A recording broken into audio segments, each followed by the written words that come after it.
Hi guys, so Attack on Titan. I noticed there had been a lot of buzz about this anime and I decided to check out the first episode. Little did I know it would turn out to be such an amazing pilot episode.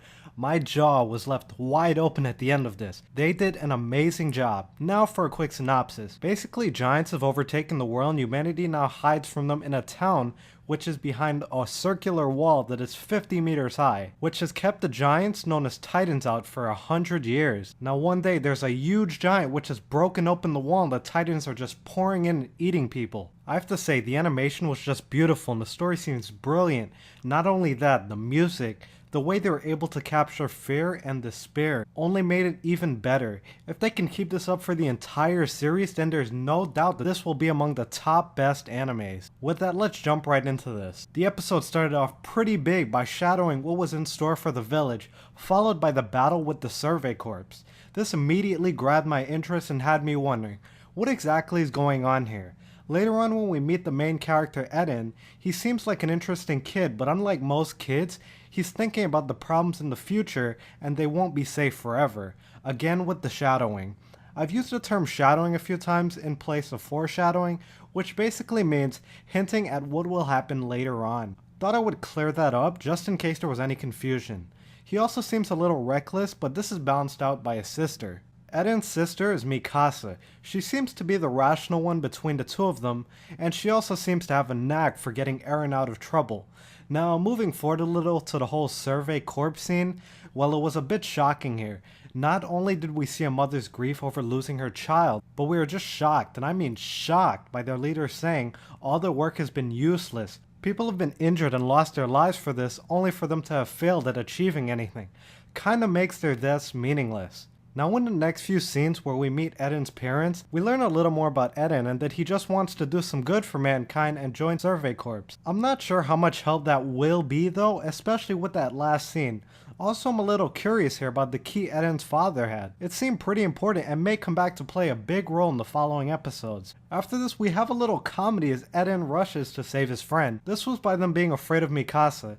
It seems she really does have a knack for getting Eren out of trouble. It was funny that they weren't afraid of Eden, but when they saw her behind him, they ran away pretty fast. Funny stuff. At this point we meet Arme. He seems both weak and frail compared to Eden and Mikasa. Now we have it guys, that shadowing they did in the beginning of the episode, it's finally time. As the group here is talking about the fact that the wall won't protect them forever, we have it. As the sun sets and with a flash of lightning, the entire village becomes silent as a hand grasps the top of the 50-meter wall, and we see it broken in an instant. From this point we can only wonder about this huge red giant, because as the camera zooms out, we see all the other giants are much smaller and they look very human-like. Now this is where things become intense. Eden's worried about his mother. Arame is overcome by fear. The music turns up and we can just feel the fear and despair in the air. As Eden desperately tries to save his mother while the giants approach, with that expression on their face that makes them seem like they're enjoying what's being felt by those around them. The despair when his mother tells him that even if they got her out, she wouldn't be able to run because her legs were crushed. The fear in his eyes with the giants slowly approaching in the background. Now for a moment here, there seemed to be hope when Hanmei appeared, but that fades away quickly as he's faced by the giant and overcome with fear. This is it for their mother. We are swarmed with emotions here. Fear of the giant, happiness that her children will live on, and then sadness as she has to cover her mouth to muffle out her saying, "Don't go." Then we have the slow motion as we see Eden and Mikasa watching in horror as their mother is killed and her blood fills the sky, slowly raining down. At this point emotion is overflowing from everywhere when the narration through his mother's voice kicks in, reminding us that this was that day, the day mankind was reminded of everything from the past. Oh my guys, this was just such an amazing pilot that literally left me speechless. How did you feel about this and what were your thoughts? Well guys, if you liked this video, please hit that like button. Be sure to hit subscribe too if you'd like to see my future reviews, as I will be reviewing each episode of this series. Thanks for watching. Take care now.